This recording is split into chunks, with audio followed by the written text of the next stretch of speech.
J'ai attrapé l'infirmière par le bras et je lui ai dit pourquoi vous m'avez réveillé, et je pleurais, je lui disais mais je voulais pas me réveiller, je voulais pas me réveiller. Et cette infirmière, elle a dit pour mon bien qu'elle allait m'attacher. Sauf que moi je voulais pas, donc je me suis un petit peu débattu, j'étais stone et je savais pas ce qui se passait. J'ai été diagnostiqué dépressif à l'âge de 15 ans, borderline à l'âge de 16-17 ans et potentiellement bipolaire. Quand j'étais plus jeune, quand ma mère elle a divorcé, elle s'est remariée avec un homme, et c'est cet homme qui a fait du mal à ma mère, à mes frères et sœurs et à moi. La première fois qu'il me frappait, j'étais dans la baignoire et il avait entraînement.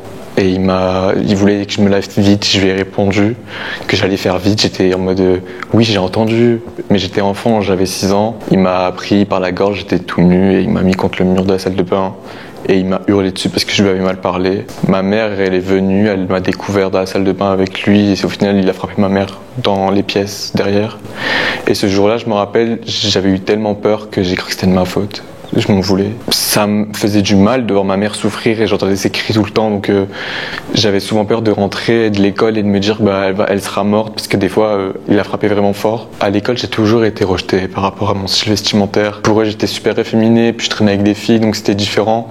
Je me faisais insulter pour qui j'étais. Une fois, j'étais parti dans un city et j'étais avec des rollers et il y a un garçon, ils sont arrivés à 4-5 et il y en a un qui m'a pris ma tête. Il me l'a mise entre les cuisses et ils m'ont tous frappé chacun leur tour. Et quand je suis rentré, il y avait aussi des problèmes à la maison en plus, donc ma mère elle l'a pas su, ça je lui ai jamais dit.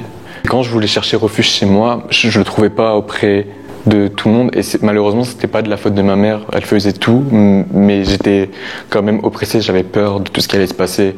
Et quand j'allais dehors, je savais que j'allais me faire insulter ou frapper, donc j'avais jamais cette safe place en fait, j'avais jamais cette place où je me disais ah là ça va être super, je vais aller bien et tout. Non, c'était faux, j'allais jamais bien.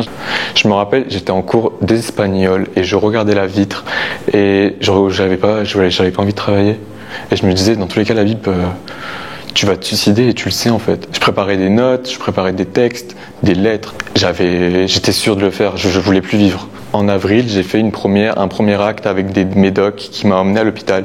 Mais je suis ressorti le jour même parce que c'était pas très grave au final. J'étais juste un peu défoncé. Et par la suite, on m'a proposé un suivi de 2 mois dans une clinique psychiatrique niveau enfant. Du coup, j'ai accepté avec beaucoup de mal parce que je devais quitter ma mère. Et c'est le 14 juillet, c'est la fête des feux d'artifice. Je sors seul pour prendre l'air et je voulais vraiment pas vivre je voulais pas être à la maison en fait. Et là, je commençais vraiment à être dans les drogues par contre.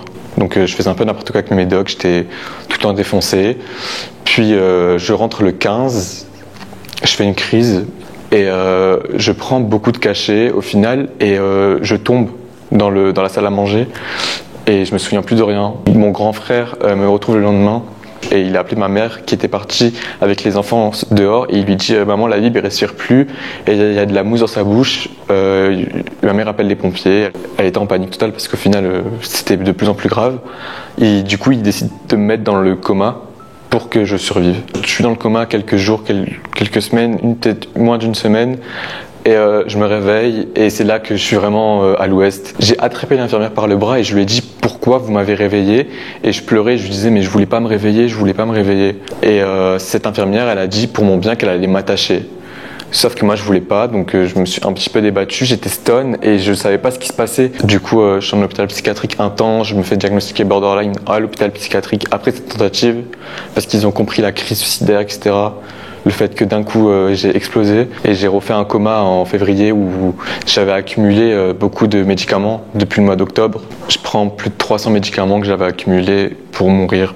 Je sais que je vais mourir et que je suis même pas triste en fait, parce que là j'étais ni en crise ni rien du tout. J'avais pas peur, je l'ai fait.